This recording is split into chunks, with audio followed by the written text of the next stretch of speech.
DC comic deck building game. This is the one that I've got. I also have Crisis Expansion, I think number 1, but I can clarify that afterwards. I'm going to show you now how to set up my variant using the pieces that I have. The player's hand is going to be the usual hand, starting with 3 vulnerabilities and 7 punch cards, so nothing has changed there.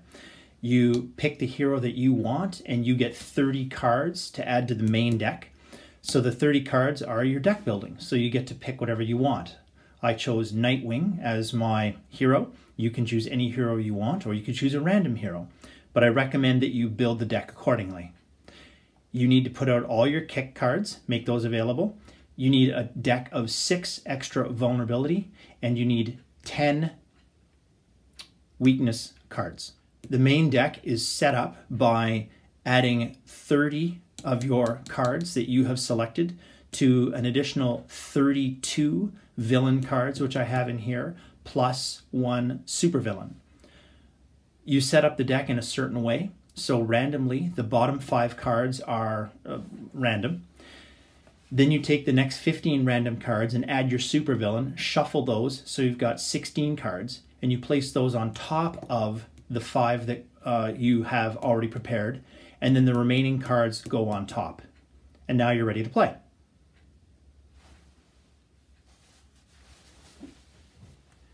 You begin by dealing out your hand of 5 cards.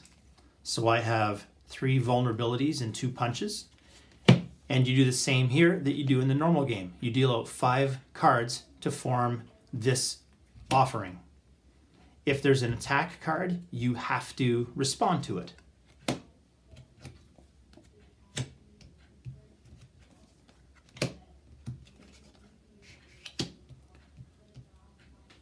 No attack cards, so play proceeds as normal, which means you can use this number, or excuse me, the power number on your cards in order to make purchases or combat in this area.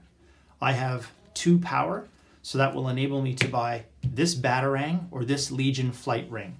Either one are good for my purposes, but since this one's in jeopardy of exiting the main offering soon, I'm going to purchase it first. It goes into my discard pile. Everything immediately shuffles in this direction.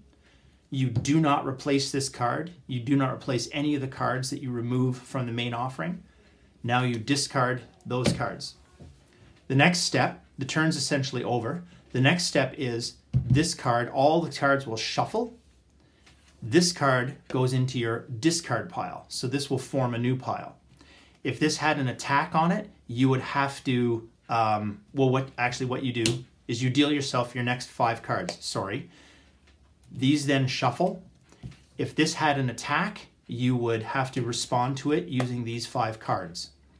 So now there's 3 cards in your offering, 2 empty spots, and a deck over here that you're beginning to use. If this had an attack, as I just said, you would respond to it, but it does not. It's a villain card, and so you take a vulnerability and you add that to your discard pile. You will always add vulnerabilities to your discard pile when one of the villains escapes, unless it has an attack. If you run out of vulnerabilities, because there's only 6 of them, if for any reason you run out of vulnerabilities and you're asked to draw a new vulnerability and you can't, you draw instead a weakness. Let's proceed from here. We've drawn the vulnerability. We have a new hand of cards. Very, very nice hand. 5 punch cards. But now we must replace the 2 missing slots. Remember, this is a discard pile. Still no attacks, and I have 5 to spend. I'm going to take the Red Lantern Power Ring. So that goes on top of my discard pile. I discard these cards. These immediately shuffle, creating 1 empty slot. Now I need a hand of 5 new cards.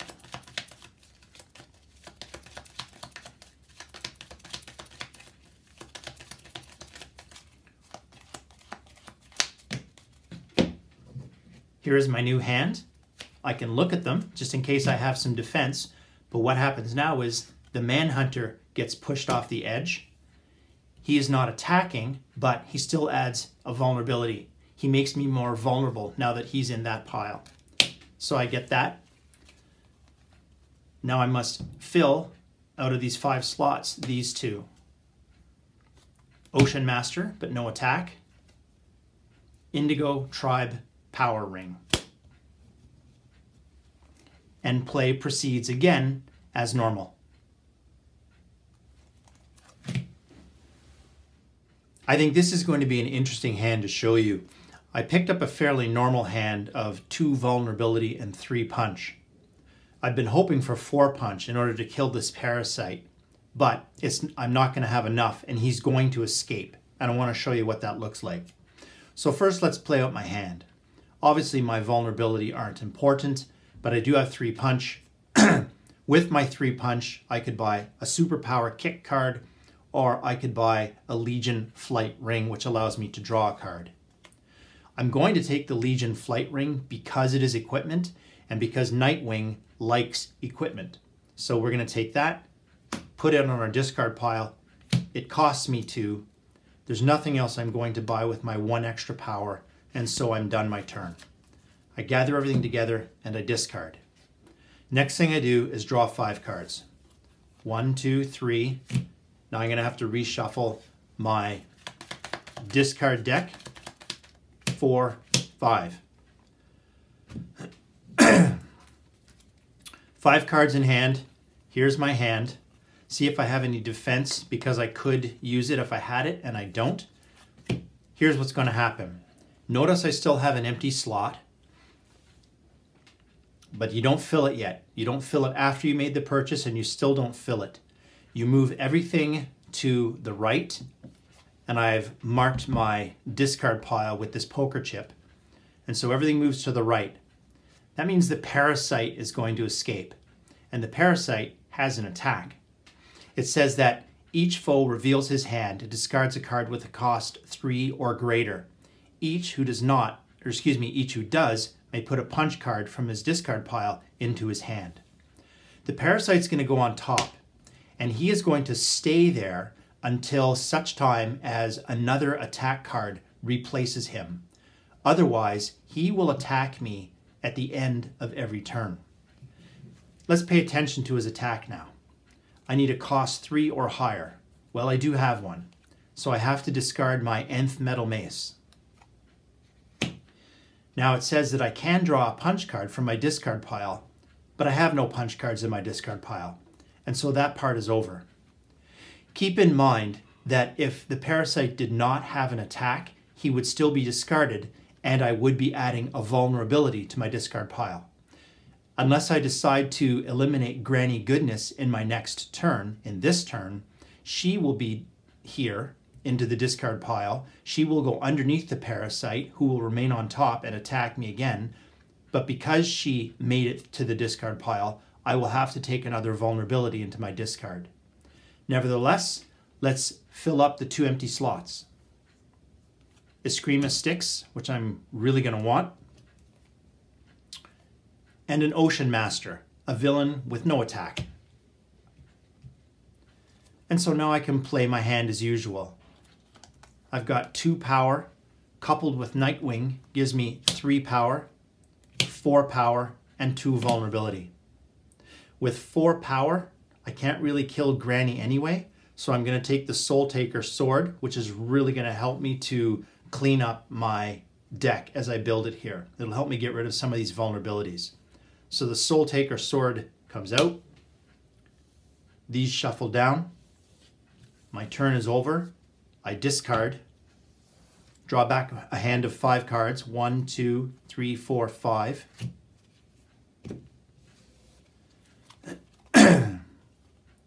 No defense.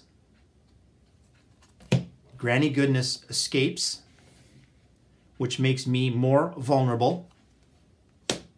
And again, remember, I only have 2 vulnerability left. When those vulnerability are gone, or if they're gone, then you start taking weaknesses. The parasite attacks me, which says that I need to reveal a card of cost 3 or greater. Unfortunately, my Soul Taker Sword is the only one of cost 3 or greater, so I discard my Soul Taker Sword. but I do get one of those punches back according to the parasite. And now I fill up the 2 remaining slots. 1 is a villain with no attack, and 2 is the Green Lantern's science cell. And play proceeds from here. Here's another element that I think is important to tell you. When you have captured these villains and they're in your player deck and they come into your hand, you can get rid of them, but it's costly to do that. When you do get rid of them, you get their text piece, whether it's power or it's just some text or whatever, you get it. I'm going to show you how that works. Right now, this is because of Nightwing, this equipment card has given me 1 power, 2 power, 3 power. So suppose I want more than 3 power. Maybe I want to come after the Mind Control Hat or even kill the Red Lantern Corps. So 3 power is just not enough. So I can play Talon, which says plus 2 power if you have played a starter card this turn, which I have. So I will play Talon now. When you play a card, a villain card from your hand, you become more vulnerable. And that needs to get added to your discard pile. I'll say it again. Once this is empty and there's only 1 vulnerability left, you then start drilling down into your weaknesses. And one of the things that I haven't said is that one of the lose conditions for this game is that if you go to draw a weakness card and there are no weakness cards, you lose.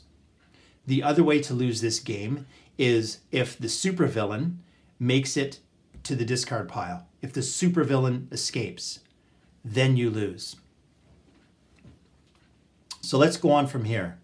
I have 1 power, 2 power, 3 power, 4, 5 power. So now I have 5 power.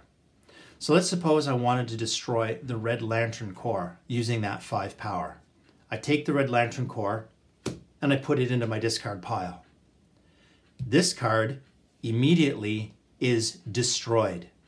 You need a special pile for destroyed cards. It doesn't go in the discard pile. The destroyed pile is over here. There are times when you'll need to access the destroyed pile according to certain text. So you keep a separate pile for destroyed cards. That card is destroyed. I already took a vulnerability for playing out the Talon, and I get to destroy him, and I benefit from his power. So that's how you use a villain card in your hand.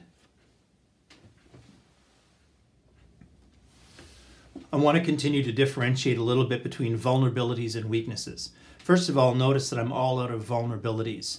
I've had enough villains escape that they are all in my pile, although I did manage to destroy a few, actually quite a few, so I'm in a good position that way. But what I wanted to point out was this villain that I just turned up with an attack power, Mr. Zaz. It says that each foe reveals the top card of his deck, and if its cost is odd, that player gains a weakness.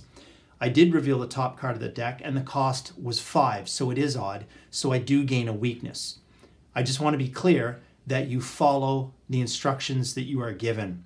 If I had vulnerability cards here, I don't take a vulnerability into my pile, my discard pile, instead of a weakness. It says take a weakness, so you take a weakness. So theoretically, you could you could burn through your weakness cards, especially if Mr. Zaz makes it to top of here and he's attacking you every turn. You could burn through here and still have vulnerability left, so you could still lose the game. Here's the other part with the weakness cards. They never leave your hand. You never discard them. There will definitely be opportunities to destroy these as well, but as far as it goes, they do not get discarded. So now I have a hand of 6. Weaknesses simply stay in your hand.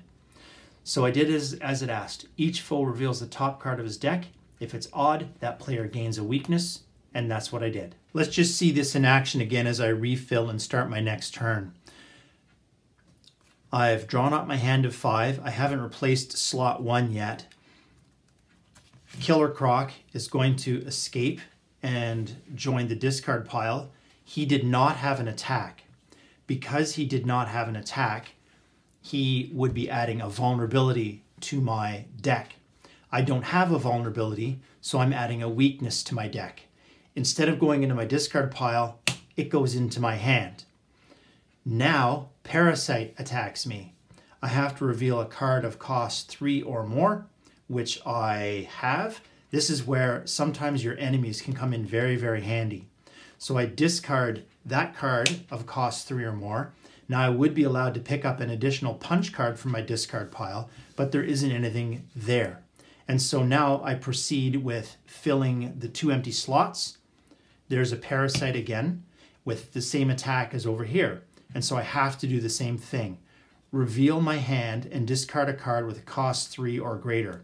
Well, this time I have to use one of my Soul Taker swords. So I discard that. I still don't have a punch card, so I don't get anything back for it. That's been satisfied. And slot 1 is Granny Goodness. She has no attack.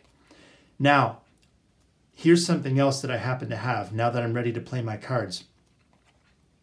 My Soul Taker sword says that I get +2 power, but I can also destroy a card in my hand. So I'm going to do that. I'm going to play that out, and I'm going to destroy this weakness. Remember, weaknesses never leave your hand. You never discard them, but they can be manipulated. They can be destroyed. And so it's going to go into my destroyed pile. Because of Nightwing's power, the Soul Taker sword is actually worth 3 power instead of 2. So I have 1, 2, 3, 4 power. The only additional thing to point out here is that I have the location Apocalypse in play. So I can reveal the top card of my deck. If it's a villain, I can draw it, and if not, I can discard it. So let's have a look. It's not a villain, it's a punch card. I'm going to discard it. And so back to what I've got, 1, 2, 3, 4. I think for my 4, I think I'll take out Dr. Sivana. The reason I'm going to do that is because Deadshot has an attack, and he's going to finally replace Parasite. So notice they all move over. I discard the cards in my hand. I draw up 5, 1, 2, 3, 4, 5. And then this card leaves the offering and they shuffle over. If this card did not have an attack, he would simply go under Parasite and Parasite would attack me again. Instead, Parasite's finished, at least until this other one shows up. And it says now we have to deal with this attack. Remember, because it's an attack, I don't need to add either a vulnerability or a weakness. But I do need to reveal the top card of my deck, and if it costs 1 or greater, I have to discard it. It's a 5. So it's discarded, unless I had a defense card I wanted to play, which I don't. And so I need to fill up the 2 remaining slots. The first one has an attack. It says each foe gains a weakness. In this solo game, foe is always yourself, so I gain a weakness. Goes into my hand. And slot 1, the Plastic Man, and we're ready to play our hand of cards again. We finally revealed the supervillain, happens to be Mongol, and he needs 11 to kill him. So we've dealt our hand out. We have 1 weakness, so 5 cards and a weakness, and there's Mongol. What this weakness is now going to do is going to benefit Mongol. Before, it just kind of was there in our hand, just sort of doing nothing.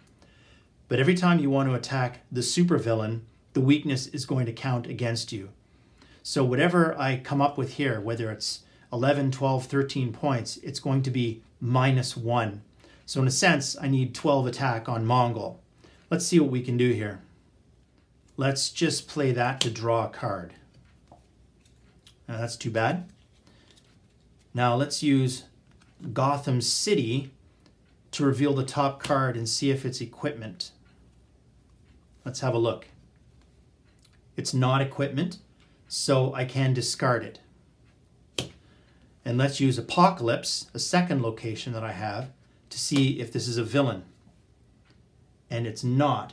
So I may discard it, although I don't think I will, just in case I have a way of getting that. Actually, I do have a way of getting that.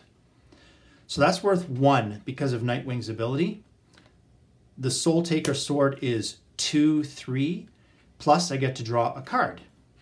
Plus I get to destroy a card in my hand. So I'm going to destroy the weakness that would have otherwise counted against me attacking Mongol. So I'm glad to be facing off against him, not only with the Legion Flight Ring, but also with the Soul Taker sword. So now I have 1, 2, 3. This is going to be worth 4, 5, 6, 7, 8. I have 8, and I need 3 more, and I can do it. I can do it by playing out the Red Lantern core. So this is going to be interesting. In fact, I actually can't do it. This is how this would work. So if I play the Red Lantern core, it says that I can destroy a card in my hand, and if I do, I get +3 power. So I'm going to destroy this vulnerability. This becomes worth +3 for me. Okay? So now I have 1, 2, 3, 4, 5, 6, 7, 8, 9, 10, 11, which is enough to kill Mongol, except that this card is going to put a vulnerability, which I don't have any, or a weakness into my hand.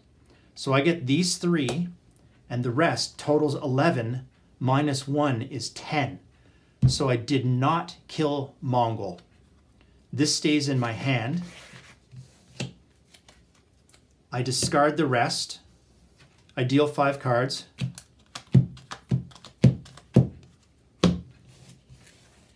And then Mongol escapes. And the game is over. So I lose, but barely.